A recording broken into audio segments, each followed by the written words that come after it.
Bonsoir à tous les amis, j'espère que vous allez bien, que vous êtes en forme. On se retrouve donc pour un nouveau débrief Ligue des Champions. Fin de cette 7ème journée. Un match qui malheureusement pour l'Olympique de Marseille ne s'est pas déroulé comme prévu. On se disait bon, grosse ambiance au Vélodrome, guichet fermé. Les tifos d'ailleurs, bravo parce que IAM, les Beatles, l'hommage à Roland Courbis, je trouvais que le Vélodrome était à la hauteur du rendez-vous. Malheureusement sur le terrain, ça ne l'a pas fait. Il peut y avoir quelques regrets parce que c'est pas le Liverpool, un grand Liverpool, mais c'est un Liverpool qui est en fait juste supérieur à toi, qui maîtrise mieux certaines situations, les temps faibles, les temps forts.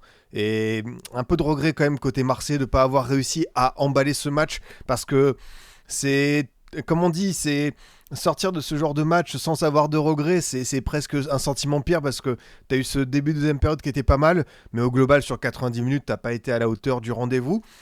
Rendez-vous à Bruges pour assurer définitivement la qualification. Les Marseillais ont leur destin entre leurs pieds. S'ils gagnent, s'ils font match nul, il faudra peut-être sortir certaines calculatrices.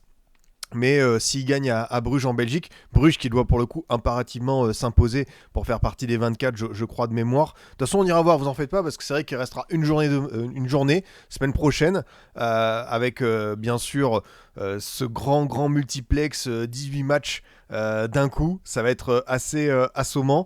Et c'est vrai qu'il y aura des enjeux pour tous les clubs français. Le PSG qui doit assurer sa présence dans le top 8 avec un match dans le match contre Newcastle qui est 7ème ce soir. Je crois que le PSG est 6ème.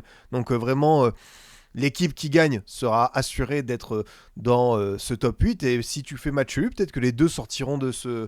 on sait que c'est très important pour éviter forcément les barrages. Monaco et Marseille sont aux alentours de la 20e, 22e place et il faudra voir un petit peu comment ça va se passer pour eux, leur 16e de finale, leur 32e de finale, je sais pas comment on va l'appeler, que ce soit pour les Marseillais face à Bruges et les Monégasques qui affronteront la Juventus. Et c'est vrai, comme tu dis, Sébigno, quand on ira voir le classement, le top 8 a une grosse vibe Première Ligue. Il y a quasiment que de ça, avec Arsenal, Tottenham, Chelsea, Newcastle, Liverpool. Il y a juste City qui est le vilain petit canard. Mais gros envahissement de clubs anglais, surtout que beaucoup disent, et je peux l'entendre, que la Première Ligue est moins intéressante, moins forte par rapport à d'autres années, mais leurs clubs font le boulot quand même. Après, on peut toujours dire que par exemple, Tottenham, on l'avait vu hier, n'a pas eu un tirage au sort hyper difficile. Il faut aussi dire les termes. Après, ils s'en sortent bien. Mais tu vois le contraste, Tottenham 14e de PL et ce soir, ils sont 4e, 5e au niveau du classement. Donc ça peut faire la différence. Je crois que dans leur jeu, les 3 premiers, c'est ceux que j'avais annoncés par rapport aux différents calendriers.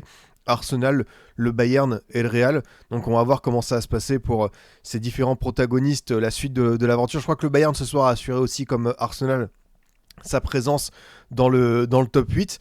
Donc comme d'habitude, installez-vous, on va revenir en long et en large sur ce match entre l'OM et Liverpool. On va parler aussi un petit peu des autres rencontres de la soirée. Alors forcément, c'était un multiplex, donc je vais peut-être pas pouvoir parler en détail de tout, mais c'est vrai qu'il y a des petites dynamiques qui sont intéressantes. La Juve, version Spalletti, qui se redresse, mine de rien, en championnat, en LDC. Luciano Spalletti est un coach que j'ai toujours apprécié, et même si on sait qu'il a peut-être plus cette étiquette coach napolitain, interiste, romain, il a commencé à pas mal vadrouiller. Surtout, je crois qu'il a un tatouage de Naples, donc c'est quand même assez fort de débarquer à Turin avec ça. Mais si on enlève ce côté un petit peu graphique du corps, on peut que noter à quel point c'est un vrai bon coach et il est en train de redresser la Juve qui est plus intéressante dans le jeu, la Juve qui obtient de meilleurs résultats, la Juve on retrouve certaines individualités parce que pour moi, en dehors de Kenalidis, je trouvais qu'il y avait beaucoup de joueurs qui étaient en dessous des attentes à Turin. Moi, sinon il y a Bremer, mais Bremer malheureusement il y a souvent des pépins physiques. Mais ouais, Spalletti est en train de réussir à remettre cette équipe à l'endroit et ça fait bien plaisir pour eux. On regardera un peu Chelsea, le Barça, le Bayern. Il y avait un Galatasaray Atlético à 18h45 qui était assez assourdissant, un volume sonore encore une fois, je comprends Timo Werner dans ces cas-là. Et puis Karabag qui tape Francfort à la dernière minute et qui va peut-être lui aussi se qualifier pour dans les 24, ça pourrait être une sacrée surprise. On verra un petit peu quels seront les différents scénarios. Mais on pourrait avoir parmi les 24 premiers quelques équipes, ma foi, surprenantes. Et même, c'est vrai que j'ai vu, selon les résultats du soir, que tu avais Bilbao, qu'on avait presque enterré, qui pourrait revenir comme ça dans les équipes qualifiées dans les barrages. Il faudra avoir Bodo Glimt. Bodo Glimt qui a un match, je crois, à l'Atlético la semaine prochaine. Donc pour nos amis norvégiens, ça va être quand même difficile. Mais bon, on ne sait jamais. Peut-être qu'avec ce multiplex, l'an dernier, ça a été déjà, c'était parti dans tous les sens. Celui de cette année, je pense qu'il peut être encore plus fou que celui de l'an passé, à voir comment ça va tourner. Ouais, Francfort, immense déception, que ce soit en championnat, que ce soit en LDC, surtout qu'ils avaient commencé, ils avaient mis un 5-1 à Galatasaray. Bon, ils en avaient pris 5 aussi contre Liverpool, et je crois qu'ils en ont pris 5 à Atletico. Leurs 3 premiers matchs, c'était pas très très régulier, mais au moins tu avais toujours ce score à la clé. Mais ouais, Francfort qui sort comme ça, c'est comme un peu Villarreal. Bon, l'Ajax, je pense que vous avez déjà regardé la vidéo sur la chaîne. On en parle souvent ici lors des débriefs LDC. C'est une dynamique et voilà, on pouvait s'y attendre. Mais Villarreal et Francfort, qui sont même pas dans les 24 premiers, bah c'est vraiment de la folie furieuse, quoi. Salut Jonathan, cet été j'étais au Japon en même temps que toi, t'as mis une story d'un magasin de maillots vintage. Je t'ai demandé d'où c'était, tu m'as répondu, grâce à toi j'ai goûté un super maillot extérieur du PSG 2005-2006, l'un des meilleurs selon moi, alors merci. Bah écoute, ça fait plaisir de lire ce genre d'anecdotes, toujours là pour rendre des services, des bonnes adresses. C'est vrai qu'il y avait un magasin vintage à Tokyo, je m'étais dit il faut que j'aille voir, et évidemment quand tu tombes sur un maillot des Girondins, un club aujourd'hui, vous le savez, en 4ème division, à l'autre bout de la planète, ça fait toujours sourire, mais il avait, le gars, une très très belle collection de maillots vintage du Japon, avec du Nakata, du Nakamura, je crois que tu avais également des maillots un peu plus récents avec du Yoshida, du Keisuke Honda, évidemment, donc très très beau. Très très beau cet instant dans cette boutique, j'ai bien kiffé, donc évidemment comme toujours plaisir d'offrir. Oui, j'ai pris le Argentine 2006, les boss. Le Argentine 2006, il a été sécurisé, la réédition. Vous connaissez mes goûts, mon appétence pour un certain numéro 10. C'est le Juan Román Riquelme, extérieur bleu marine, que j'ai sécurisé. Je me suis dit que ouais, c'était obligatoire parce que ça faisait partie des maillots un peu anciens que je cherchais. Et finalement, je me suis dit, bon, s'ils font la réédition, voilà. Hein. Offre-le à Sebru. Ah, écoute, ça pourrait faire un beau cadeau pour son futur anniversaire. Après, il a quelques subs. Je pense que ce bruit, il est à l'abri pour peut-être faire toute la collection de maillots de l'Argentine 2006 avec Cambiasso, Crespo, Tevez et évidemment le Togo. En tout cas, j'espère que vous allez bien, que vous êtes en forme. Salut à tous ceux qui sont présents ce soir sur le chat, comme Ninor, Andreas, Brandon qui pense à Wendell, ça fait bien plaisir. Top le Bel, je crois que j'ai pas encore vu une seconde de football cette année, je suis heureux.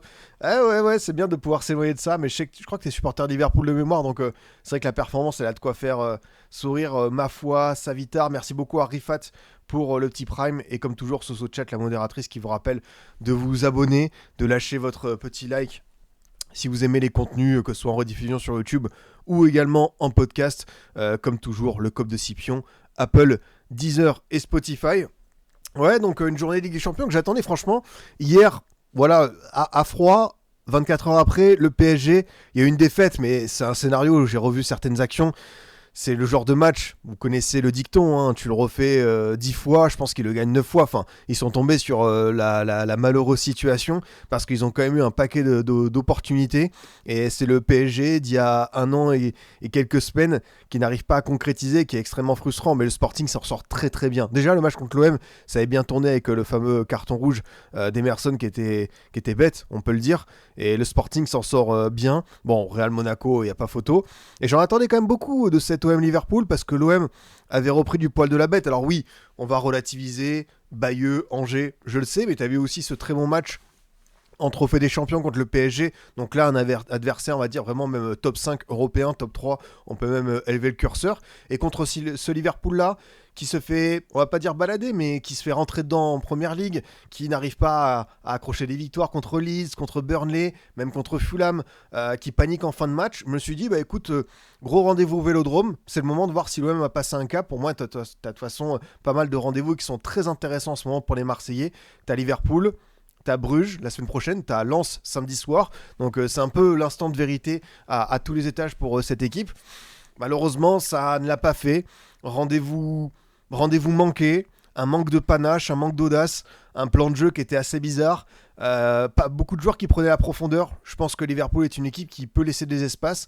On en a vu un peu plus en seconde période, mais en première, j'ai l'impression qu'il y avait seulement Murillo, voire Pavard, qui n'hésitaient pas à proposer quelque chose. Alors que, évidemment, ils peuvent avoir des dépassements de fonction, et beaucoup de joueurs marseillais ont eu ça, mais j'en attendais plus de Greenwood en première, de Traoré, de Guiri, de ces joueurs que j'ai trouvé un petit peu trop neutres, éteints, même Timothy Weah qui fait une très très belle campagne de Ligue des Champions. Et c'est un Liverpool, voilà, qui est intéressant quand même. On peut noter pas mal d'aspects qui sont hyper positifs. Le match de Frimpong, le match de Szoboszlai, Ekitike, même s'il n'a pas marqué, ça confirme qu'encore une fois, il est sur une phase ascendante et que depuis 6 mois, son adaptation à Liverpool, elle est hyper satisfaisante. J'adore ce que propose ce garçon. En fait, je suis en train de commencer le débrief direct. Je me dis qu'on va basculer. On va basculer sur ça. Du coup, on va refaire peut-être un point de classement avant de revenir en détail sur ce match. Et je vais reprendre ce que je disais sur Ekitike. Donc Arsenal leader, le perfect. Le Bayern qui sécurise sa place en 8ème. PSG 6ème entre tous les clubs de Première Ligue. Là. Liverpool 4ème, Tottenham 5ème, Newcastle 7ème, Chelsea 8ème. Donc ce PSG Newcastle, un 16ème de finale. Le vainqueur peut sécuriser sa place. Mais tu vois, si ça fait nul, si par exemple le Barça, le Sporting, t'as beaucoup d'équipes qui peuvent leur passer devant, même celles qui sont à 12 points. Donc je pense que le PSG a vraiment intérêt à gagner. Si tu gagnes, t'es dans les 8 premiers. Donc au moins, t'as pas de nœud à te faire au cerveau. Côté marseillais, du coup, si tu gagnes contre Bruges, bah évidemment, tu vas passer directement dans les 24, mais c'est peut-être aussi l'idée de se rapprocher de places plus intéressantes. Si t'es 15-16e, parce que là, du coup, l'OM, s'ils sont 19e, j'ai l'impression que tu peux peut-être affronter un truc comme l'Inter ou l'Atalanta. Donc attention, parce que Inter-Marseille en barrage serait quand même costaud, mais on peut deviner que ça va changer d'ici la semaine prochaine. Et Monaco qui est 21ème, moins 6, 9 points. Si ça fait nul, par exemple, tu serais à 10. Il faudrait que Copenhague et Naples et les équipes qui sont derrière toi. Peut-être que Monaco pourrait s'en sortir avec un nul, mais on sait que pour eux, on est sûr de rien en ce moment. Donc attention, en plus, ils vont affronter une Juve qui est en boulet de canon, la Juve qui est un peu dans cette même situation, hein, terminer le plus haut possible, quitte à, on sait jamais, un petit concours de circonstances, même si ça me paraît très compliqué, pour grappiller beaucoup de place.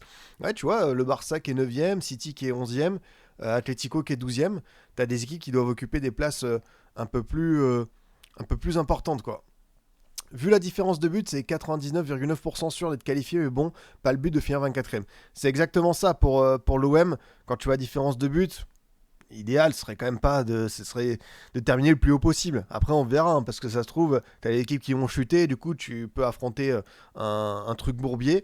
Mais on va, quoi qu'il arrive, à la fin, se refaire un petit peu tous les matchs possibles. Donc on rappelle Monaco-Juventus, Marseille qui ira à Bruges, Bruges qui est 27ème, Bruges qui a 7 points, qui doit gagner en regardant un petit peu ce que font les voisins.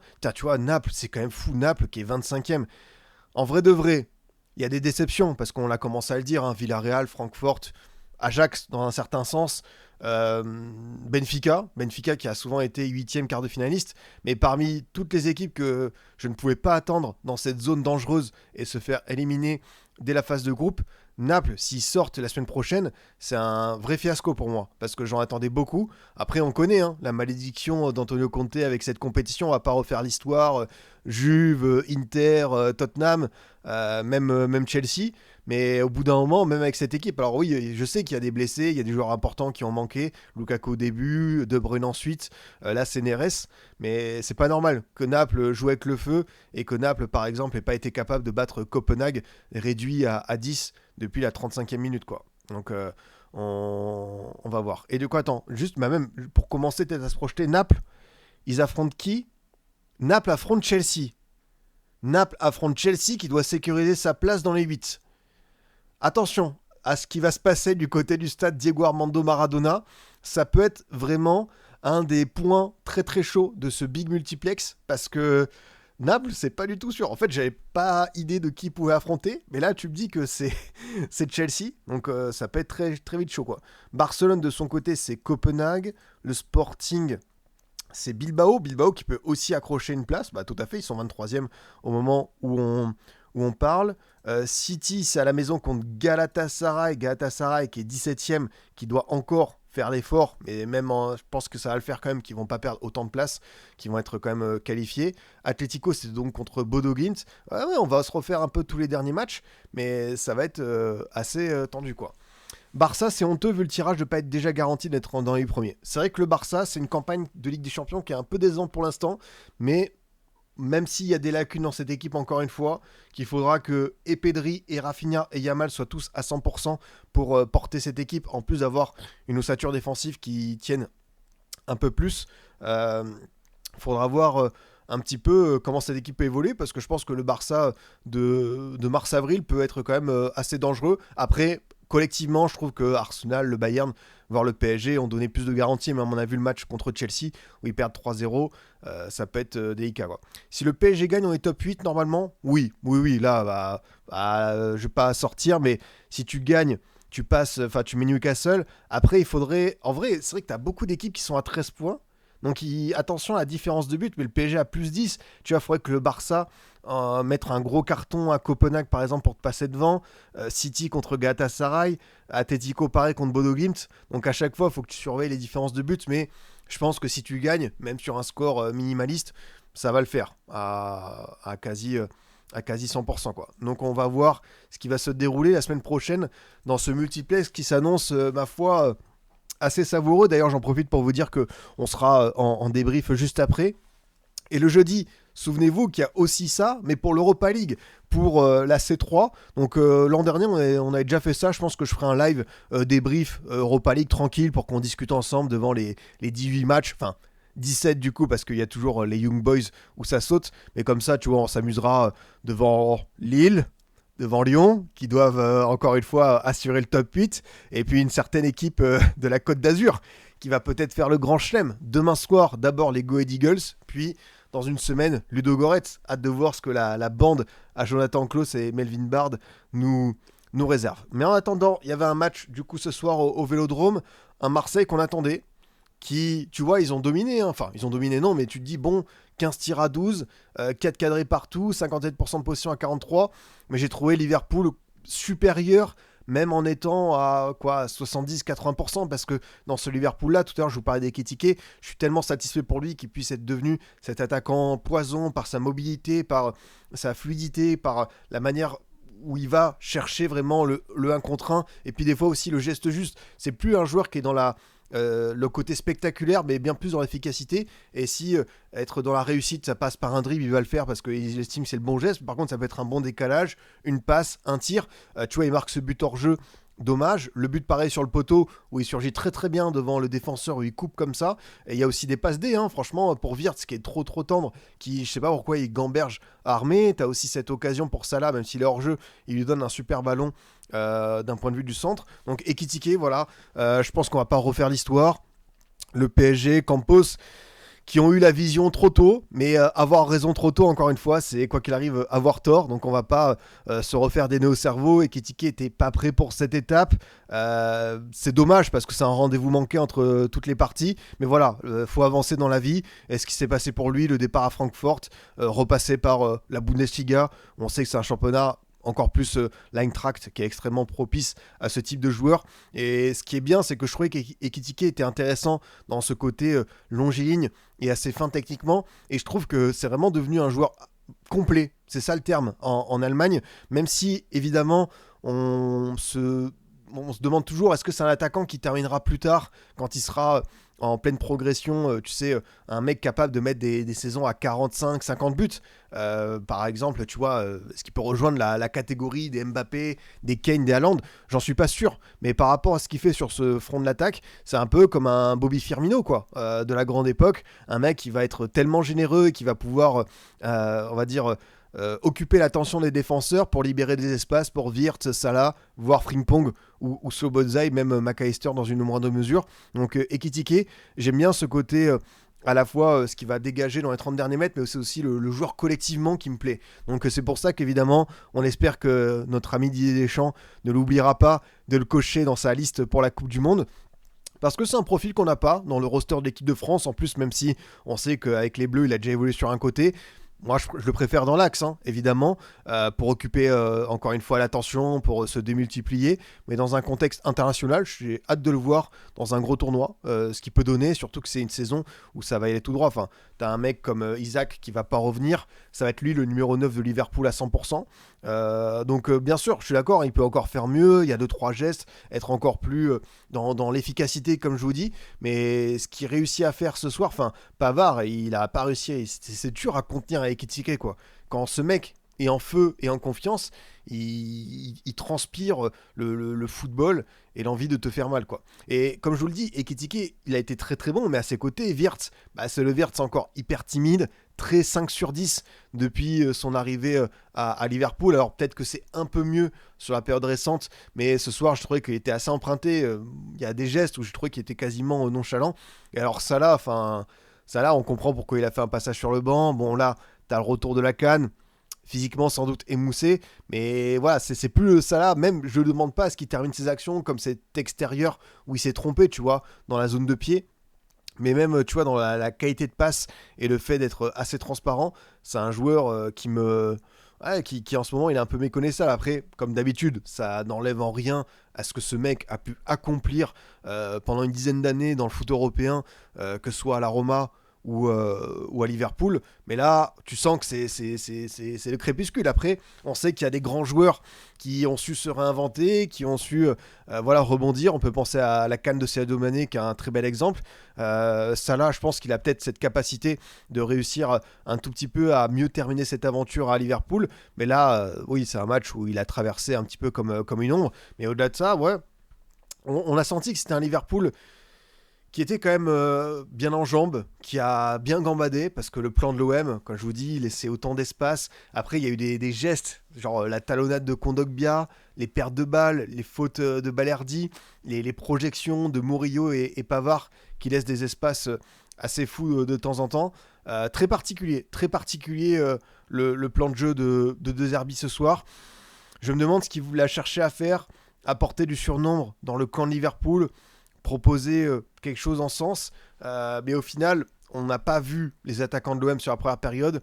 C'est ça qui pour moi a vraiment manqué, parce que la force de l'OM qui a été retrouvée, parce que défensivement, tu vois, même contre Angers, on en sortit des petites frayeurs.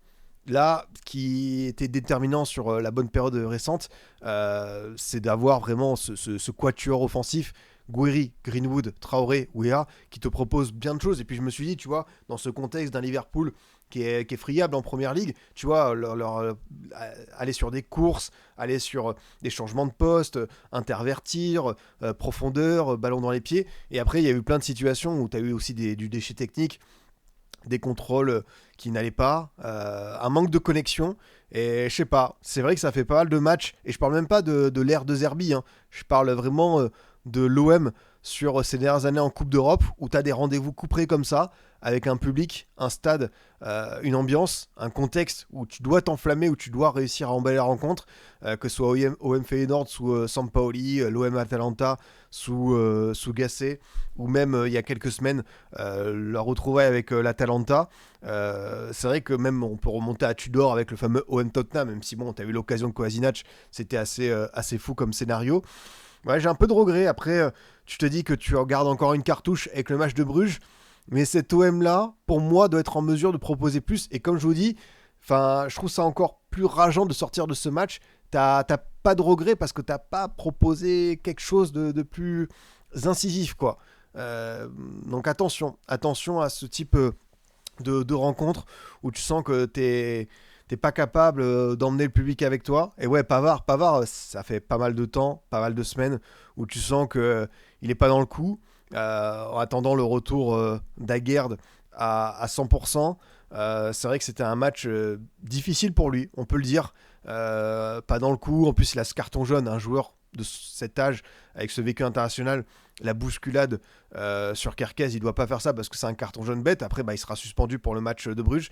C'est vrai que comme tu dis, BX Milo, c'est depuis Lens et même depuis le Sporting. C'est cette fameuse semaine où il est sur toutes les scènes de crime, comme dirait Arne Slot, et ça ne lui a pas réussi. Et moi-même, je pensais que c'était une bonne recrue pour l'OM par rapport à ce qu'il avait montré au Bayern, à l'Inter.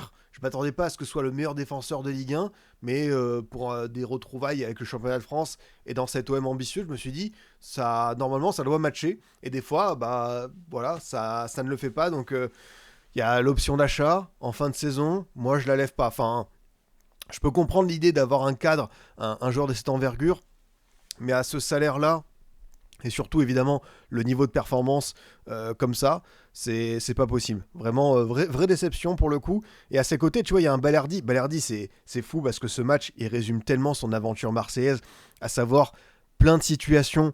Il va couper des ballons chauds, il va faire des interventions justes, mais il est sur la fameuse photo de famille avec la faute aux 20-25 mètres qui va donner ce coup franc. Et oui, je crois que quelqu'un voulait qu'on en parle de ce fameux coup franc de Sobozai, c'est Bigno. Merci beaucoup à Vivi Sport pour le petit prime, merci beaucoup le boss, c'est super sympa. On est en 2026, on sait que les coups francs comme ça, à cette distance, c'est extrêmement dangereux. Parce que t'as un tireur qui s'appelle Dominique Sobozai, lui il en avait mis un contre Arsenal de 30 mètres, donc tu dis que tu le rapproches. Après on sait que des fois il y a des tireurs qui aiment être un peu plus lointains pour avoir un peu plus de recul.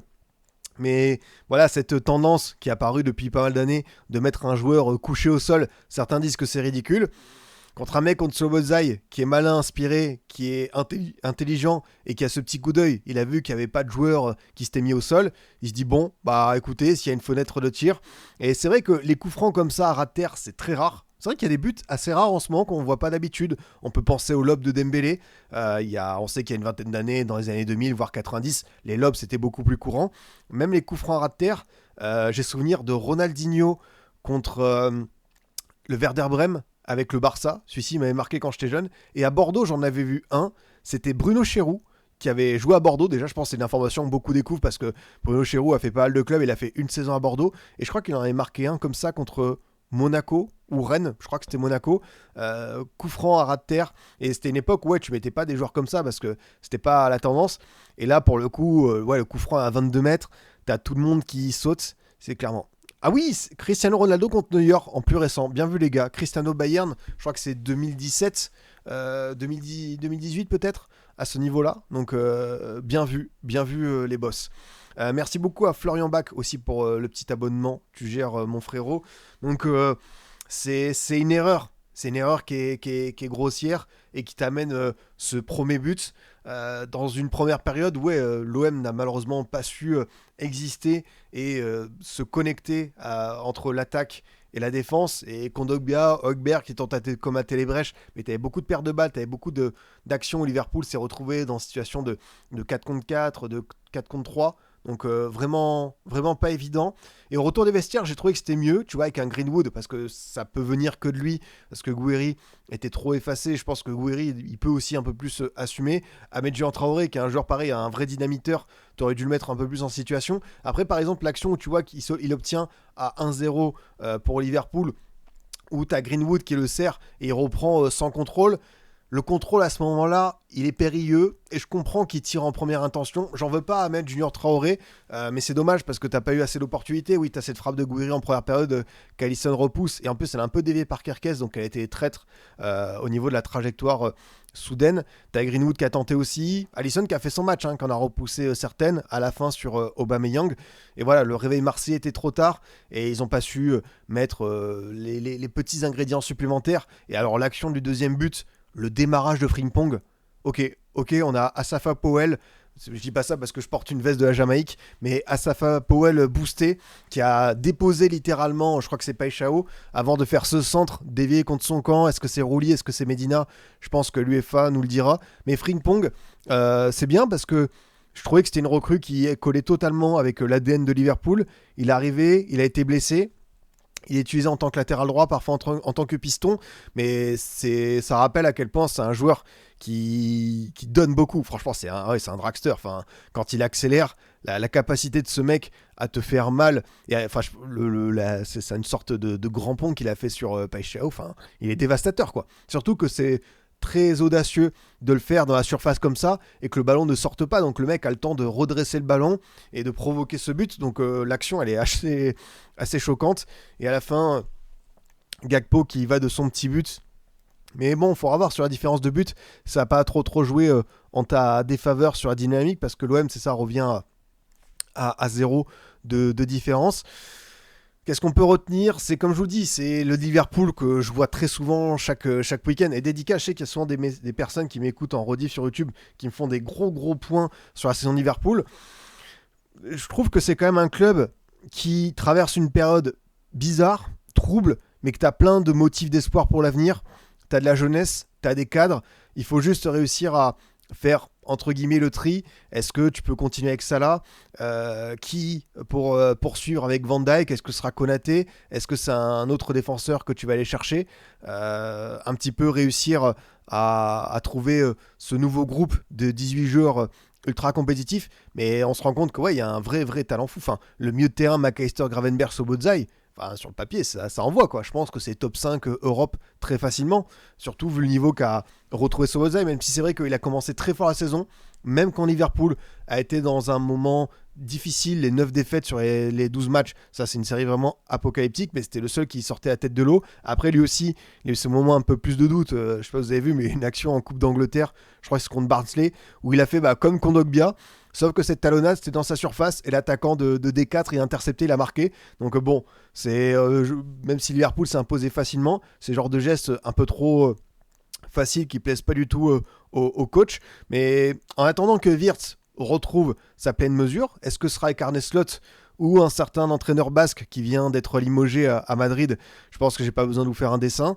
Revoir Isaac, Gakpo, est-ce que tu vas prendre un remplaçant à Salah, Siwiki? Donc pas mal de questions à répondre sur ce Liverpool-là, mais j'ai envie de vous dire, même si la saison va peut-être pas être parfaite, que là tu dois lutter pour être vraiment dans les 4, même si ce sera probablement les 5 en première ligue, vu le nombre de places attribuées par le COEF UEFA à l'Angleterre.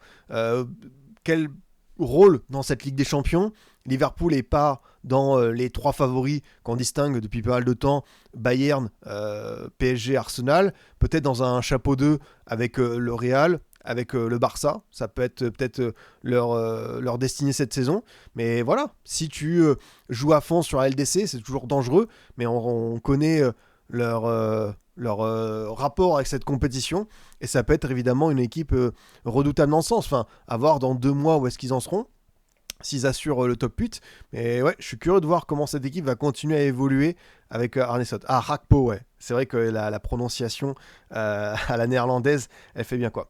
On va ouvrir quand le dossier de Zerbi, ce mec a un groupe de joueurs comme aucun entraîneur n'a eu depuis bien longtemps à l'OM, et c'est déception sur déception, et j'ai l'impression que tout lui est pardonné car il est hype qu'entraîneur. Non, franchement, je comprends ta déception, Makia, je la partage aussi, et je l'ai dit, hein, il y a pas mal de rendez-vous, de gros matchs où l'OM est passé à côté. Après, moi, ce que je reproche, c'est vraiment ce manque de continuité, quoi. C'est que tu as des périodes comme en septembre, début octobre qu'on a connu où c'était la meilleure version de Zerbi Ball. Là, c'était mieux. Tu retombes dans tes travers. Pourquoi? Est-ce que c'est les consignes du coach? Est-ce que c'est les joueurs qui étaient tétanisés?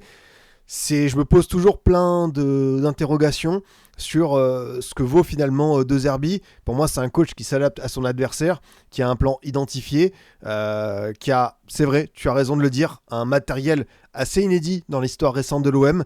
On l'a lourdement armé. Là encore, il y a des joueurs qui vont arriver, Timber et Nwaneri. C'est quand même pas mal du tout. À lui de réussir à mettre ça en symphonie. Maintenant, c'est toujours la même question. Si De Zerbi part, c'est pour le remplacer par qui? Quel coach pour cet effectif-là? Voilà, on sait que De Zerbi, il y a toujours des petites tentations. Milan, c'est le club qui l'adore. Hein. Là, c'est Milan en Italie. Ça, le retour en Angleterre, Manchester United, voir comment ça va se passer pour Carrick. Mais je me dis, oui, comme toi, si l'OM, là, ils se font sortir en barrage ou ils tiennent une finale Ligue des Champions et qu'ils finissent top 3 en Ligue 1, voire aussi la Coupe de France, en fait, tu as pas mal d'inconnus à cette équation. Que sera la destinée finale de l'OM sur cette saison 2025-2026? C'est très difficile parce que c'est une équipe qui garde ce truc un peu imprévisible. Elle est capable de perdre contre le pire Nantes, mais de tenir tête au PSG. Elle est capable de remporter la Coupe de France et de perdre contre Metz ou Auxerre. C'est l'OM en fait. Faut prendre cette équipe telle qu'elle est, avec ce truc un peu illisible, même si encore une fois, je suis d'accord avec toi, tu as quand même un effectif là avec les retours de blessures, qui a de la gueule, qui a de la tronche. va falloir qu'on soit un peu plus exigeant avec De Zerbi. Faut qu'il ait un peu plus ce match référence en Ligue des Champions. Il y a eu Newcastle qui était pas mal après l'entame de match raté, mais on attend évidemment ça face à Liverpool et je suis un peu déçu parce que on l'a tous dit, hein, cette équipe elle traverse des moments pas simples en première ligue, il y a des joueurs qui sont pas à leur niveau habituel, des recrues qui tardent à s'adapter. Je pense qu'ils étaient prenables et malheureusement t'as pas su ne serait-ce que instiller le doute dans leur esprit en mode oh on peut vous faire mal ce soir. C'est ça en fait qui m'a dérangé, c'est que l'OM n'a jamais été incapable de faire peur à ce Liverpool-là et d'emmener le Vélodrome avec lui, quoi. Moi je me pose une question, on fait que dire que Greenwood est trop fort et tout, mais quand est-ce qu'il va prouver contre les gros? Mettre des buts contre Angers et Bayeux c'est bien beau, mais là il y a clairement la place contre Liverpool. Non, c'est vrai que on sait que Greenwood a des stats qui sont très importantes contre des équipes, on va dire, d'un standing inférieur. Après, là, contre Liverpool, si tu regardes le match, il n'y a pas de but ou de passe D, mais c'est encore une fois le mec le plus dangereux, celui qui tente le plus, qui remue. Il a été un peu seul. Après, oui, quand on connaît le standing de ce garçon, il doit faire bien plus encore dans ce type de rendez-vous. Même si je trouve qu'encore une fois, tu vois, c'est le Marseillais qui surnage sur le front de l'attaque. Mais en Ligue 1, oui, on sait que contre toutes les équipes, contre les meilleures équipes du classement, je crois qu'il a marqué qu'à une seule reprise, c'était contre Lens. Donc voilà, c'est vrai qu'il empile les buts, mais maintenant, s'il veut passer un petit cap, va falloir encore plus nous donner sur ce type de rencontre, quoi. Est-ce que quelqu'un dans ce chat est capable de donner le 11 type de l'OM? Non, car il n'y a aucune continuité avec De Zerbi, il bouge trop souvent, on n'y comprend rien. Difficile pour l'équipe de trouver des repères de circuit de jeu. C'est vrai que ça aussi, c'est une théorie intéressante. T'as des blessés, t'as des suspendus. Si par exemple Emerson était là ce soir, je pense qu'on aurait eu quasiment la compo qui a marché contre Angers. Même si je pense qu'il n'a pas voulu prendre le risque de lancer Nadir dans un match comme ça. Il a ressorti Kondogbia du frigo, on sait que c'est un joueur fragile. Ouais, moi je trouvais que quand même l'équipe des dernières semaines, tu vois, avec Rouli, Wea, Medina, Balerdi, Emerson, t'as du coup, comment il s'appelle, Greenwood, Guéry, Junior Traoré, Højbjerg, Vermeuren ou Kondogbia. Après maintenant tu vas avoir Etimber et Nwaneri, donc ils seront pas qualifiés évidemment pour le match de Bruges, mais ils vont rentrer après. Hâte de voir, même si pourquoi pas il serait lancé sur le match de Lens. Mais oui, ça rejoint ce qu'on disait, hein, d'un point de vue histoire récente de l'OM. Oui, c'est l'effectif le plus fou qu'on ait pu avoir. Ça, c'est le plus en termes de qualité et de quantité. Ouais, il est très très sympa, quoi. Donc ouais, ça va être intéressant de regarder la situation de l'OM contre Lens, contre Bruges, dans un calendrier qui va pas arrêter de s'accélérer pour eux. Je pense qu'on a fait le tour sur ce match. On va se faire un petit peu le reste des différentes rencontres ce soir. Après, on ira voir évidemment les enjeux de la dernière journée. Le Barça qui s'est fait peur, le Barça qui a gagné 4-2 au Slavia Prague. J'ai l'impression qu'ils étaient très très froid à Prague. Une première mi-temps un peu ratée, difficile avec but de Kuzesh, Lewandowski qui n'avait pas marqué depuis 9 mois à LDC, qui a planté malheureusement ses contre son camp, et après le bon Robert a enfin trouvé le chemin des finances de cette compétition.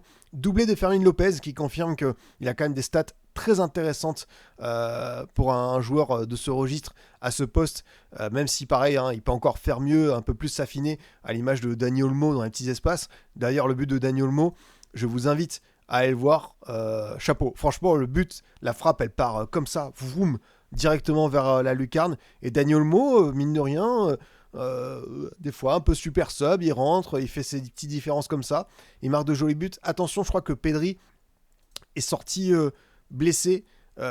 J'ai cru voir cette alerte. D'ailleurs, si Pedri est sorti avant la fin de match, je pense que ça en dit long. Donc il faudra surveiller ça parce qu'on sait à quel point c'est un joueur qui est primordial, essentiel. Après, moi, pour avoir pas mal vu ce Barça, même par rapport à l'an dernier, hein, mais aussi cette saison, je pense qu'ils seront très très forts avec et Pedri, et Rafinha, et Yamal, tous concernés à 100%.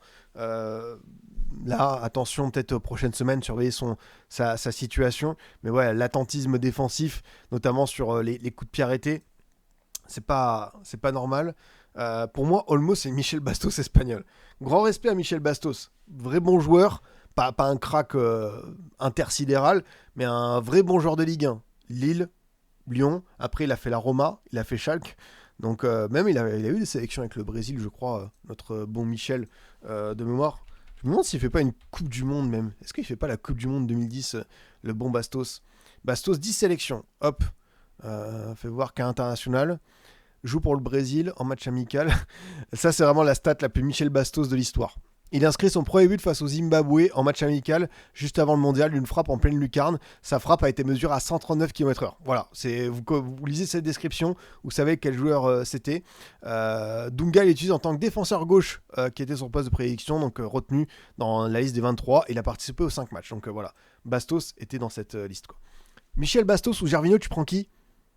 Je pense que Gervinho était un peu plus talentueux, sincèrement. Enfin, Bastos était un vrai bon joueur, mais Gervinho, Lille, avec Moussasso et Hazard, tu vois, c'est quelque chose qu'il n'a pas réussi à atteindre. Donc je préfère, on va dire, Gervinho. Après, bah, vous avez compris, hein, on aime beaucoup Michel Bastos également ici, quoi. Donc pour le Barça, c'est vrai que c'est une campagne de Ligue des Champions qui est bizarre, qui est pas, tu vois, hyper maîtrisé. Tu as eu cette défaite contre le PSG à Montjuic dans un match que beaucoup attendaient, le fameux règlement de compte, Ballon d'Or, qu'est-ce qui s'est passé par rapport à l'an dernier, on s'est pas affronté, tout ça. Non, voilà, on a vu que le Barça avait ses lacunes. La défaite 3-0 à Chelsea où Araujo t'a fait totalement plonger. Le match nul à Bruges où tu as eu ses lacunes défensives. Voilà, là, le Barça se retrouve 9ème, n'est pas encore assuré d'être au top 8. Il faudra battre la semaine prochaine Copenhague, qui lui aussi va jouer pour sa qualif. Donc attention, le Barça a été assez chahuté. En Liga, c'est mieux, hein. Tu vois, ils sont leaders au classement. Mais ouais, c'est pas une campagne qui pour l'instant est évidente. Ouais, c'est vrai que c'est le nul à Bruges qui est plombe. Après, bah, le nul est vraiment logique parce que Chesney fait n'importe quoi défensivement, c'est une cata. T'as Carlos Forbes qui leur fait tellement mal en transition. Donc attention à ce Barça-là. Après, voilà, enfin, ces petites alertes. On sait que c'est... Vous connaissez mon avis sur cette équipe. C'est le deuil de la saison passée qui a été incroyable, 2024-2025. Ça a marqué les esprits. Ça a été une année fantastique d'un point de vue du jeu, des matchs, du spectacle. Enfin, le nombre de matchs, je ne sais pas si vous vous rendez compte, mais l'an dernier, le Barça a eu, je crois, 24 ou 25 rencontres à 4 buts minimum. Enfin, c'était un truc permanent où on se posait devant cette équipe et on kiffait. Donc voilà, il faut réussir à tourner la page. Tu as eu un peu de mercato, tu as des joueurs qui doivent revenir physiquement. Ils sont là où ils doivent être.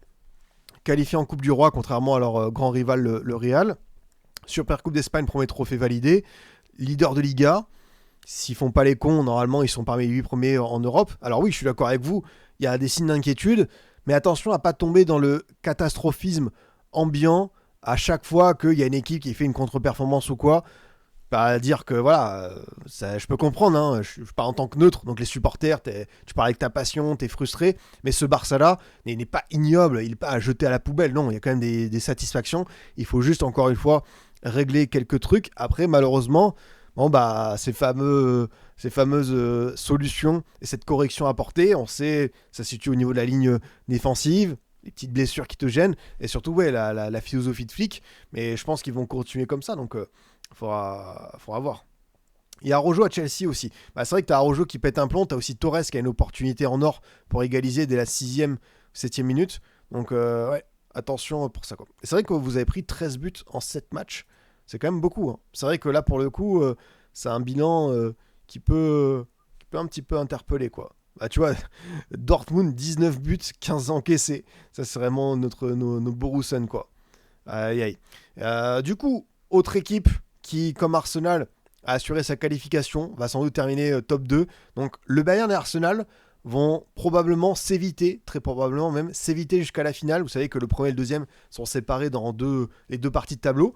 Donc c'est quand même une information importante, c'est-à-dire qu'on aura pour moi les deux meilleures équipes d'Europe, les deux vrais cadors de cette première partie de saison. J'insiste parce qu'à chaque fois on dit faut pas être la meilleure équipe d'entrée. Oui, ça je suis d'accord avec vous. Mais on peut quand même reconnaître que ce Bayern-là et cet Arsenal-là ont de la gueule. Un match voilà, où...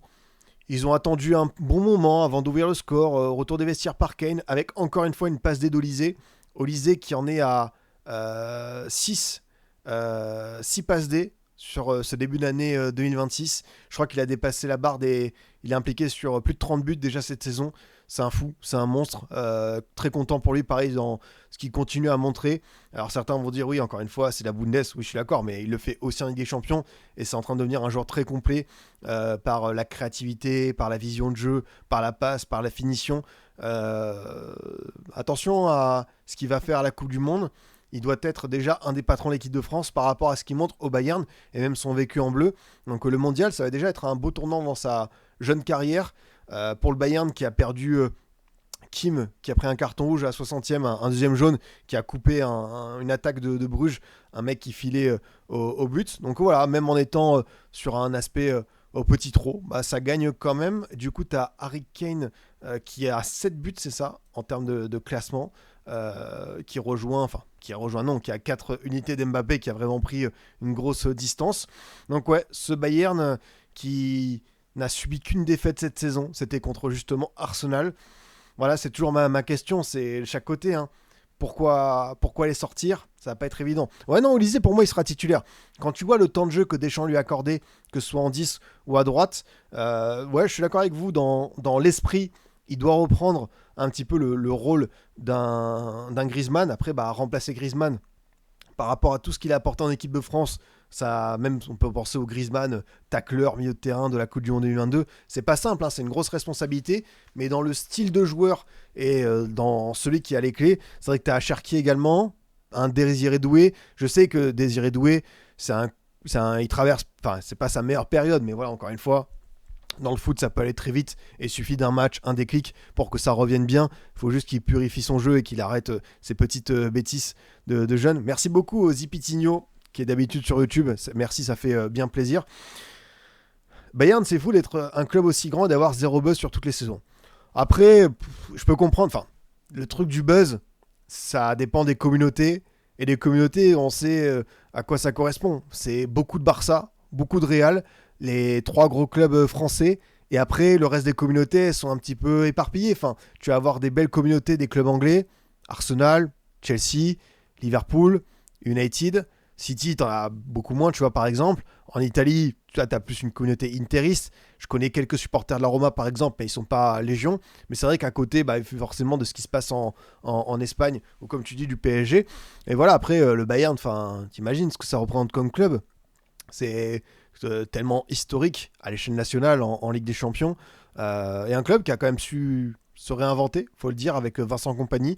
Un gars qui arrivait de Burnley, décevant, parce que la première ligue s'était bien passé, en championship ça jouait vraiment bien, mais l'étape de l'appel, enfin la barre était trop haute, l'effectif n'a pas tenu, et je me suis dit qu'est-ce qu'ils font? Ils prennent un intérim, ils prennent voilà, un grand nom en tant que joueur, mais en tant que coach, faut voir ce que ça donne, et finalement Kompany, c'est un des entraîneurs qui a connu depuis 18 mois, enfin franchement je suis bluffé, ce qu'il a réussi à faire, et je rappelle, hein, l'an passé ils sortent en quart contre l'Inter, mais ils ont 45 tirs à 23 sur les 2 confrontations, et il s'en faut de peu, hein. T'as Kane qui en loupe, ça se joue sur des coups de pied arrêtés, c'est l'Inter qui, comme on l'a connu en demi-finale, a joué un mauvais tour au Barça, mais déjà l'an dernier je crois que son Bayern était séduisant, et je me dis tiens, il se passe quelque chose du côté de Munich, et là cette saison on l'a vu, alors oui, t'as eu ces défaites contre Arsenal dans le choc des titans, mais en attendant ça continue son bonhomme de chemin.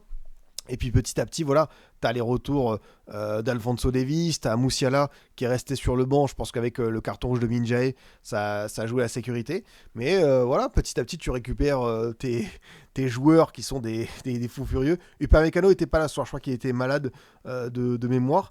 Donc ouais, ce Bayern-là, ça va être un gros morceau encore une fois dans cette campagne. Une interrogation maintenant, à quel point cette Juve va avancer cette saison et peut réussir à faire déjouer du monde. On sait que la Juve, depuis pas mal de temps, c'est compliqué d'un point de vue du recrutement, des coachs, des saisons, et en championnat et en LDC. L'an dernier, ils étaient sortis en barrage contre le PSV. Enfin, tu vois, c'était pas ouf pour Motta, pour Tudor. Et là, c'est Spalletti. Voilà, on ramène un nom qui compte en Italie, de l'expérience. Et tu vois, d'un point de vue des résultats, j'ai l'impression que le bon Luciano, d'ailleurs, une scène très rigolote ce soir, je vous invite à aller voir, je l'ai posté en tweet, avant l'entrée d'Openda, il lui met une petite gifle en mode allez mon garçon, maintenant tu m'écoutes. On sait que Spalletti, il a quelques vidéos, quelques mèmes qui sont assez rigolos. Du coup, Spalletti, c'est 17 matchs, 11 victoires, 4 nuls, 2 défaites. Et on est à 37 points, une moyenne de 2,18. Donc 2,18, c'est par exemple une meilleure moyenne de points par rapport à ce qu'il a connu à Naples, à l'Inter. La Roma, il était à 2,15. Franchement, la Roma, c'est tellement regrettable qu'il n'ait pas pris un titre avec cette équipe. Parce que la Roma de Spalletti, ça jouait vraiment bien.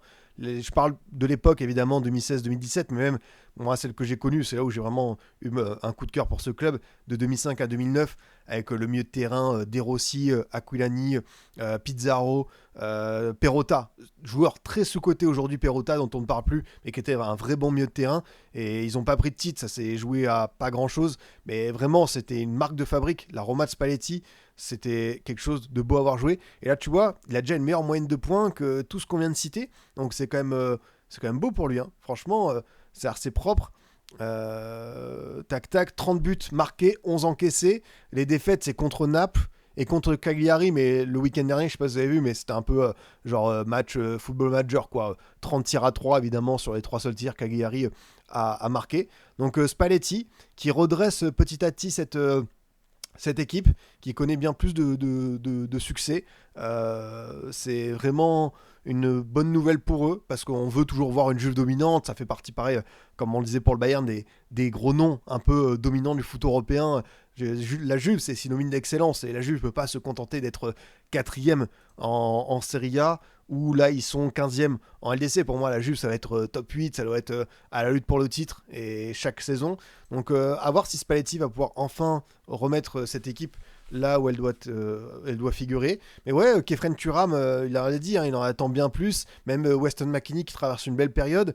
Jonathan David que je trouve mieux dans le jeu. Canalidis qui est égal à lui-même, qui est toujours aussi bon, toujours aussi insaisissable. Vraiment, lui, sa saison, on n'en parle pas parce que malheureusement, oui, la Juve, peut-être en France, n'avait pas assez d'écho. Après, c'est aussi lié aux droits télé. Hein. La Serie A, malheureusement, ça a été baladé ces dernières années entre Beansport, l'équipe, là c'est sur DAZN.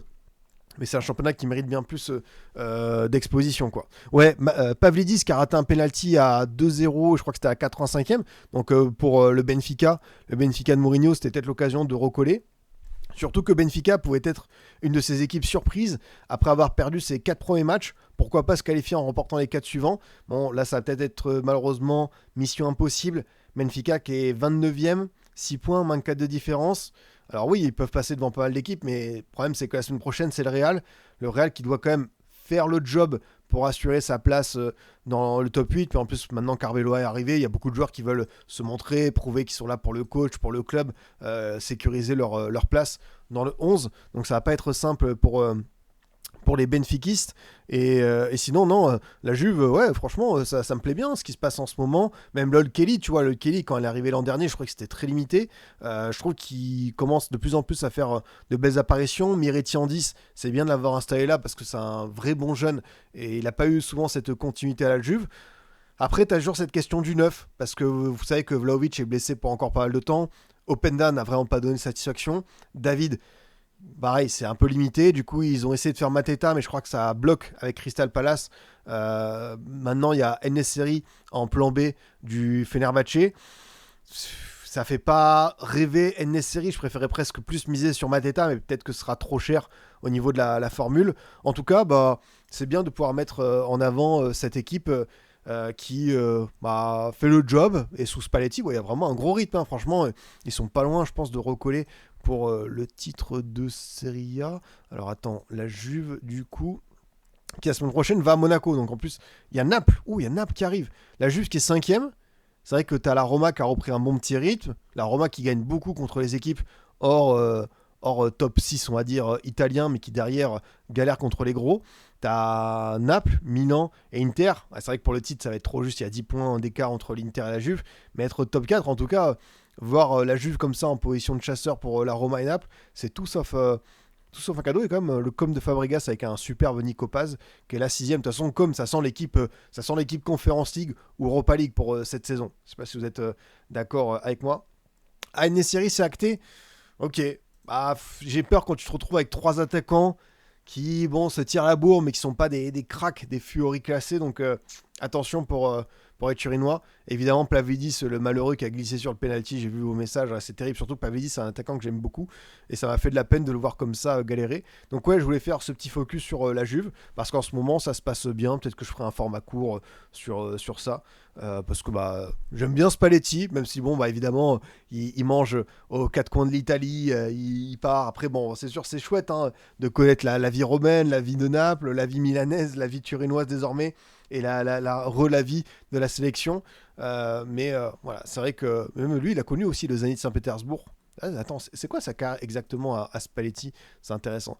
Spalletti qui a 66 ans. Putain, et il les fait pas, hein. Franchement, il fait 10 ans de moins, je trouve. C'est vrai qu'il a commencé jeune. Il a commencé à entraîner Empoli en 95.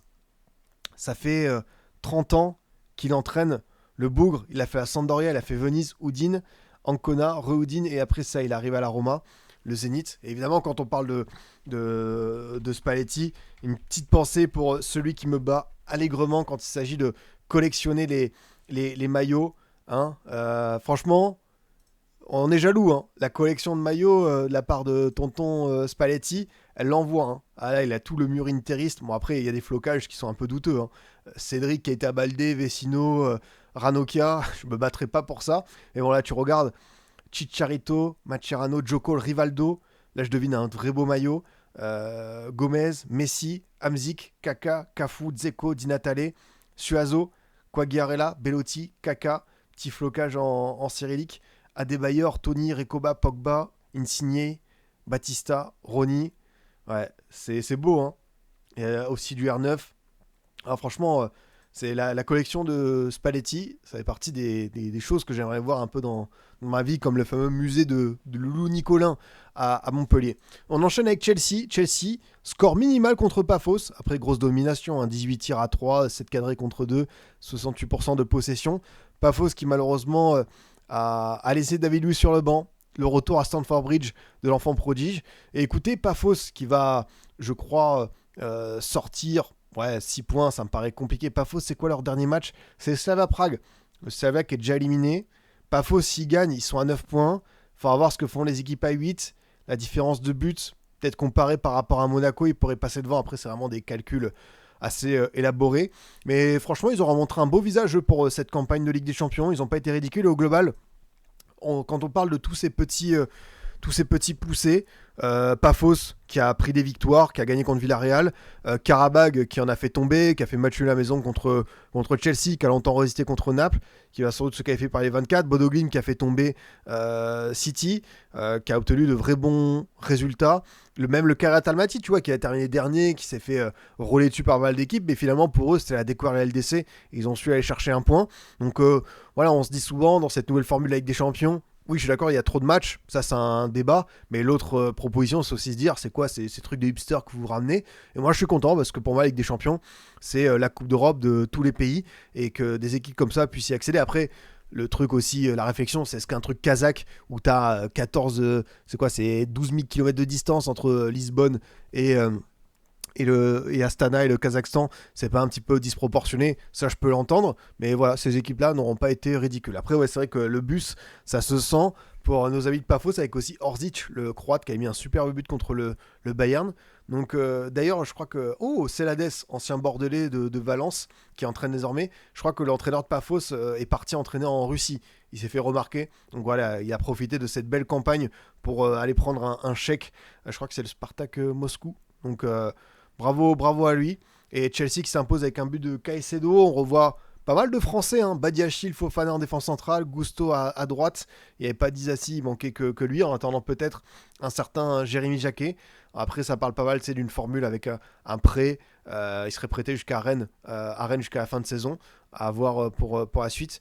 Mais ouais, Chelsea qui du coup, sans faire de bruit quand même, se retrouve 8ème. Et c'est vrai que c'est un peu pareil. Alors, je me pose toujours beaucoup de questions, vous savez, mais dans la continuité de la Coupe du Monde des clubs, attention à eux, parce qu'en formule un peu compétition tournoi comme ça a toujours été un truc un peu relou à sortir. Donc Chelsea, tu vois, s'ils se retrouvent en 8ème de finale, avoir le tirage au sort, mais ça peut être tout sauf un cadeau de les affronter, quoi. On termine notre petit tour avec une des surprises, l'Atalanta qui était parmi les premiers là, qui pouvaient assurer quasiment sa place. Si l'Atalanta gagnait, ils étaient à 16, ils pouvaient déjà sécuriser la place, c'est fou ce qui s'est passé, qui a perdu contre Bilbao, qui du coup récupère là une 23e place et pourrait réussir l'exploit. Oh, la performance de Bilbao. Alors là les gars, on va s'arrêter dessus. Bilbao, 3 tirs, 3 cadrés, 3 buts. Fantastique. Franchement, c'est tout ce qu'on aime dans le football. Je pense que les mecs de Bergame doivent s'arracher les cheveux. Et du coup, Bilbao qui s'impose avec des buts de Navarro, Serrano et Guruzeta. En face, c'est Scamacca et Kristovic qui ont marqué. T'avais Lookman ou pas? Ou est-ce que Lookman est entré en jeu après sa belle canne? Ouais, tu vois, encore une fois, j'aime bien. Je trouve l'Atalanta, ils ont pas mal de joueurs intéressants sur leur banc. Souleymana, Samardzic, qu'on a annoncé un temps à l'OM. Je pense malheureusement au milieu de terrain, ça va être trop blindé. À Nord, gros espoir, Kristovic. T'as aussi Yen, Moussa, Pasalic, Scalvini, même le fils Maldini qui sont restés là. Et ouais, t'as Ederson, De Caters, Camacha, Zaleski. Bon, je pense que Zaleski n'était pas à ce poste numéro 9. Sinon, je pense que le nouveau coach de l'Atalanta a fumé la moquette. Mais voilà, nos Basques, sans les frères Williams qui n'étaient pas là, bah, ils s'imposent. Peut-être qu'ils vont réussir à se qualifier. La bande à Ernesto Valverde serait un beau petit succès, quoi. Bilbao les bandits. Ah ouais, ça c'est vraiment un match de plus que de truands, quoi. Ça c'est vraiment des gangsters de Hélé Noire, quoi. Galatasaray Atlético, un match que j'ai pu suivre à 100% à 18h45 qui était assez disputé, enlevé. Atlético a une belle domination, a vraiment accéléré, a ouvert le score. Enfin, le début de match, comme je vous dis, c'était un bruit de sifflet, c'était waouh. Même j'étais pas en Turquie, mais c'était tout comme. Et du coup, le très belle séquence collective avec Ruggieri, latéral gauche, qui est décalé et qui fait un merveilleux centre pour Simeone au deuxième poteau qui trompe Chakir. Et je me suis dit, tiens, l'Atlético envoie un message. Et puis derrière, voilà, Galatasaray avec, comme d'habitude, sa générosité, ses joueurs qui peuvent faire la différence à tout instant. Sané, Osimhen, Yilmaz, très remuant, qui a eu pas mal d'opportunités, qui a pas mal manqué aussi, donc dommage pour lui. Et finalement, c'est venu d'un contre son camp de Llorente. À voir comment ça va évoluer pour cette équipe de Gala dans cette compétition. Ils ont proposé quelque chose de pas mal. C'est vrai que souvent on se disait que les équipes turques, à chaque fois qu'on les attend, ils nous déçoivent. Là, je trouve qu'ils ont quand même allé chercher, tu vois, ce succès de prestige contre Liverpool. Là, ils ont tenu une tête à l'Atlético. Il y a quand même un joueur, les amis, qui m'inquiète côté Colchoneros, justement. C'est Julian Alvarez.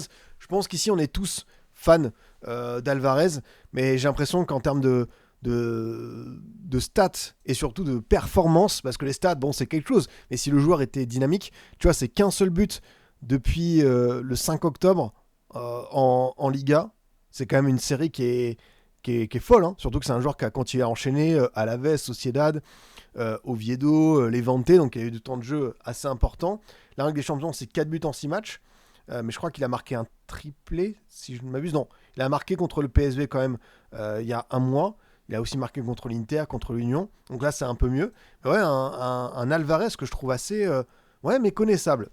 C'est ça, exactement le terme. Et je parle pas que de ce match, c'est depuis un moment.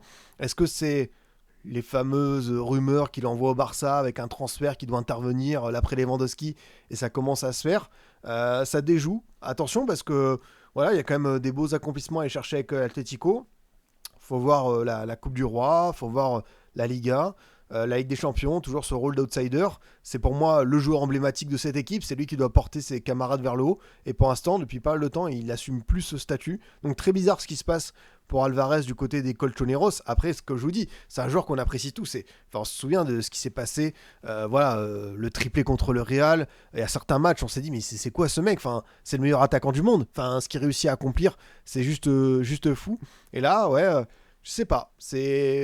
Après, il y a des joueurs qui sont des fois cycliques. On sait qu'à City aussi, il y a eu une petite période de mémoire où il a vraiment eu un trou d'air comme ça. Donc, à voir comment ça se passe. Oui, bah après, évidemment, le transfert au Barça, c'est toujours la même question, avec quel argent? Oui, il faudra en vendre des loges ou des droits télé jeunesse sur plusieurs années, activer des leviers. Mais je peux comprendre que dans l'intérêt du Barça, c'est le profil de neuf sur le papier qui est kiffant. Mais attention à cette période qui est un peu bizarre, étrange, quoi. C'est quoi ton secret pour suivre autant de matchs à la fois? Moi, j'y arrive pas. Alors, moi, tout simplement, je sais que je me suis engagé à faire ces débriefs pour la saison, Ligue 1 et LDC. Donc, je me dis, bah tiens, je suis un match comme ça, suite 21h. Je me concentre. Les week-ends, la Ligue 1, je sais que je vais me dispatcher en mode, bah tiens, la période est à faire comme ça, à partir de samedi 17h, à partir du dimanche 15h, je dois être concentré. Donc avant, je fais mes activités, je peux faire du sport, je peux me balader en ville, on peut faire plein de choses. J'essaie de m'aérer l'esprit aussi avec une série, un jeu vidéo, du cinéma. C'est très important quand tu suis autant de matchs de penser à autre chose et de pas être foot, parce que sinon, le cerveau, il peut exploser. Et après, la LDC, je vous le dis, hein, je ne triche jamais. Je fais le match principal du club français et à côté je mets le multiplex, donc les analyses elles peuvent être partielle, superficielle, et je l'entends tout à fait en termes de critique, mais je vous le dis aussi à chaque fois que je parle de ces différentes équipes, j'essaye, tu vois, de faire un espèce de point global, de prendre du recul, de parler de ce qui se passe à moyen terme, et de pas être sur la culture de l'instant, du résultat, parce que de toute façon le match j'ai pas pu le voir en entier, donc l'analyse elle serait quoi qu'il arrive biaisée. Neftia, très bonne question, à quand la carrière FM? Je repousse l'échéance, je ne sais pas, parce qu'en termes de temps, j'avoue qu'en fait le temps, on aimerait que les journées durent 38 heures, 42 heures pour avoir un créneau. J'essaierai de voir. Il faudrait que je me pose un petit peu pour dire tiens, cette semaine par exemple, si je fais pas hors jeu, tu vois, je peux faire un truc lundi, mardi, mercredi, enfin tu vois, un truc où vraiment je me dis je peux m'engager à faire ça. Donc je réfléchis toujours à ce truc. Après voilà, il y a pas mal de débriefs et tout. J'essaie de faire des débriefs bingo. Il y a aussi toujours des débriefs quiz de temps en temps. Donc on va voir, on va voir.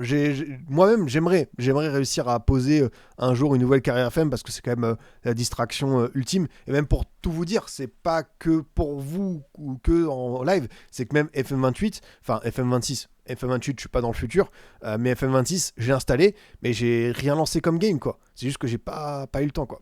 Ouais, la trêve internationale en mars, ça peut être un bon mood, quoi, à voir dans ce sens. On va terminer avec un mot sur Karabag, Francfort. Karabag qui s'impose à la dernière minute et qui confirme son statut d'équipe un peu surprise de cette compétition. 18e, les Azeris qui vont sans doute accéder au tour suivant. C'était pas simple à deviner pour eux, d'un point de vue des résultats. Bon, ils vont affronter Liverpool, donc peut-être ça va être compliqué. Mais tu vois, tu as eu cette défaite contre l'Ajax. Sinon, ils ont perdu contre Naples. Mais sinon, voilà, c'est un nul contre Chelsea. Ils ont perdu contre Bilbao. Ils ont battu Copenhague. Et avant, c'était contre qui leur autre victoire? Ils sont allés chercher ça. Ce qui leur a mis très très bien, cette victoire à Benfica, quoi. Derrière, tu avais 6 points pour démarrer. Du coup, tu peux un petit peu envisager les choses. 7 points avec le nul de Chelsea. Et là, cette victoire qui te met à 10 points. Très très bien pour basculer au tour suivant. Avec évidemment, on sait qu'il y a des joueurs comme Abdallah Zoubir, l'ancien comment il s'appelle, pas monégasque, mais Lensois. Et puis, cette équipe, Camillo Duran, l'attaquant, joueur colombien, qui a marqué 2 buts, 750 000 euros d'estimé sur Transfermarkt, et déjà 4 buts. Donc attention, drôle de parcours, hein. Lui qui a été recruté à Portimonense pour 200 000 euros. Tu sais quoi, je regarde ce genre de choses parce que ça peut toujours faire des vidéos intéressantes.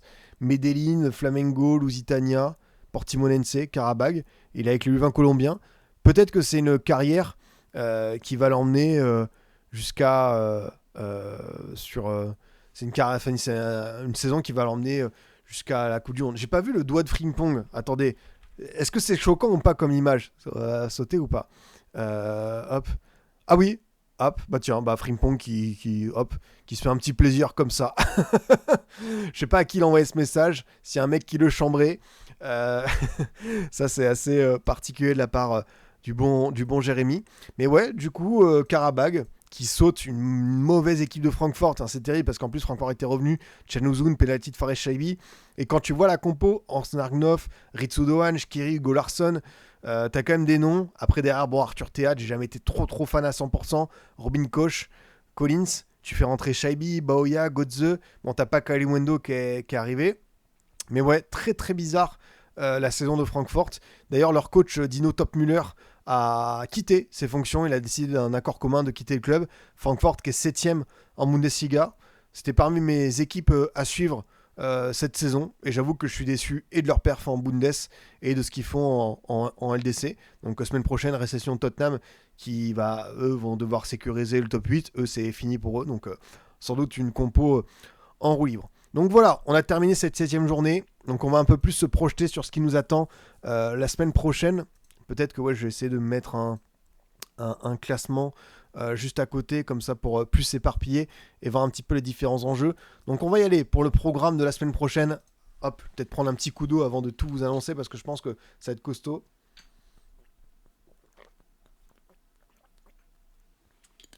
J'espère que vous êtes prêts parce que 18 matchs, mercredi 28 janvier 21h. Bilbao Sporting, Liverpool Karabakh, Barcelone Copenhague, Monaco Juve, Ajax Olympiakos, PSG Newcastle, Dortmund Inter, Naples Chelsea, Eintracht Tottenham, Atlético Bodo Glimt, Leverkusen Villarreal, Arsenal Kairat, Pafos Slavia Prague, Manchester City Galatasaray, Club Bruges Marseille, Benfica Real, Union Saint-Gilloise Atalanta et PSV Eindhoven Bayern.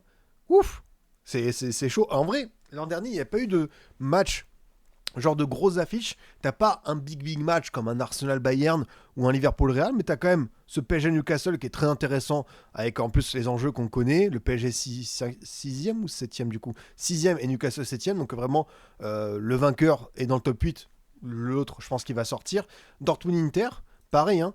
Dortmund qui doit assurer, qui peut passer devant son adversaire direct. Donc l'Inter qui est même sorti de ce top 8. Ça, c'est une information qu'on n'a pas notée. Et Naples-Chelsea, pareil, hein. Chelsea qui veut ce top 8. Naples qui est en grand danger.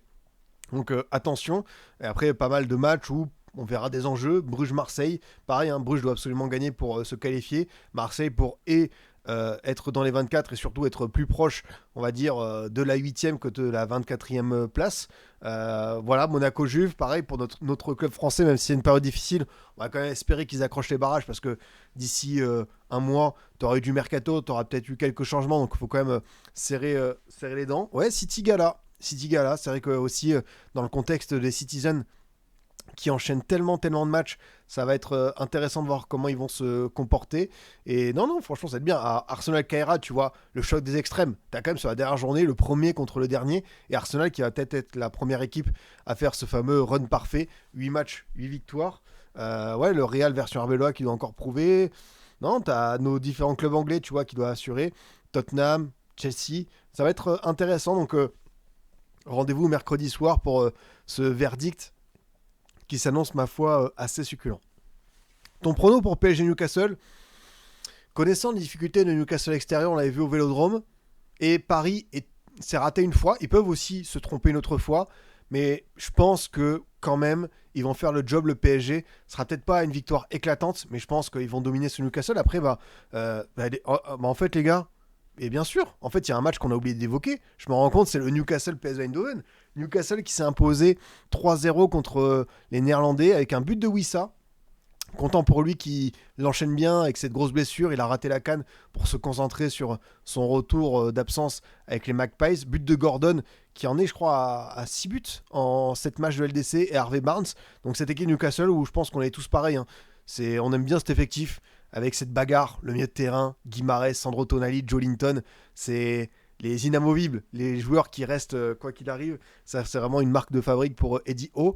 Et puis tu vois, là, tu n'avais pas Voltema 2 qui rentre en jeu. Elanga qui, pour le coup, lui, est vraiment dans le dur depuis son arrivée. C'est dommage, hein, je crois qu'il a fait une très belle saison à Nottingham, mais je crois qu'il en est à 21 matchs, 0 but, une passe D, donc un bilan famélique pour un mec qui a été recruté à 60 millions. Mais sinon, Anthony Gordon, avec pareil, sa hargne, ses courses, ça va être intéressant de voir comment ils vont se comporter au parc. Est-ce qu'ils vont essayer d'aller chercher? Finalement, pour Newcastle, je me demande quelle est la posture. C'est se dire, c'est le gros lot d'être parmi les 8 premiers.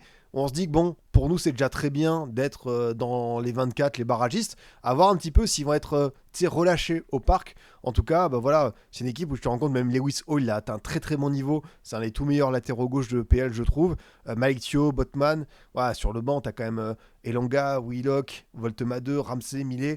Tu as aussi Murphy, Fabian Schär qui est pas là. Donc ouais, équipe quand même avec de la ressource face à un PSV qui n'a pas su tenir. Et d'ailleurs, je sais pas si vous avez vu, mais le but de Yohan Wissa était assez rigolo avec un dégagement de Kovar qui en a perdu plein, des dégagements plein axe qui ont donné des ballons de but. Et Gordon, il a besoin que de ça pour servir à Wissa. Donc ouais, à voir comment ces Magpies vont proposer, vont se débrouiller au parc.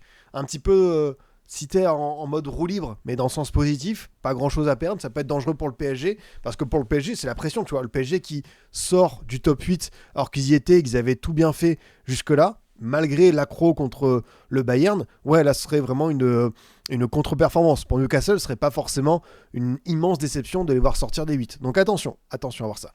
C'est vrai qu'Elanga, c'est le Isaac de Newcastle. J'aime bien le petit parallèle. Les amis, je vais m'arrêter sur ce. Je dois me lever tôt demain. Mais on va se retrouver en fin d'après-midi, je pense vers 17h, 17h30 peut-être, pour un récap mercato. Voilà, le mercato hivernal avance avec pas mal de mouvements. On pourra parler un peu plus de Nwaneri, de Timber en profondeur, ce que ça peut changer pour l'OM. Évidemment, il y a aussi la préparation de l'Europa League. Prono Nice demain, je pense que ça fera des fêtes parce que les Go Ahead Eagles, ils peuvent encore se qualifier comme le Dogores. Donc tu auras deux équipes qui ont la niaque, une autre qui doit sauver l'honneur. Mais est-ce que Puel il va pas se dire foutu pour foutu, je concentre tout sur le championnat? En tout cas, évidemment, on suivra ça attentivement. Donc rendez-vous demain pour un récap mercato. Prenez soin de vous, bon courage à ceux qui taffent demain. Merci à tous ceux qui m'ont suivi. N'oubliez pas, voilà, le petit like, le commentaire, l'abonnement sur YouTube en rediff. Ça fait plaisir. Pareil pour les amis du COP de Scipion. Demain, on se retrouve normalement sur hors-jeu. Ouais, bien vu. Belle question, Andreas. Je crois que c'est vers 13h qu'on aura un débrief LDC avec toute la bande. Donc, on vous tiendra au courant sur les réseaux. D'ici là, passez une bonne soirée, une bonne nuit. Et je vous dis à très vite. Salut à tous.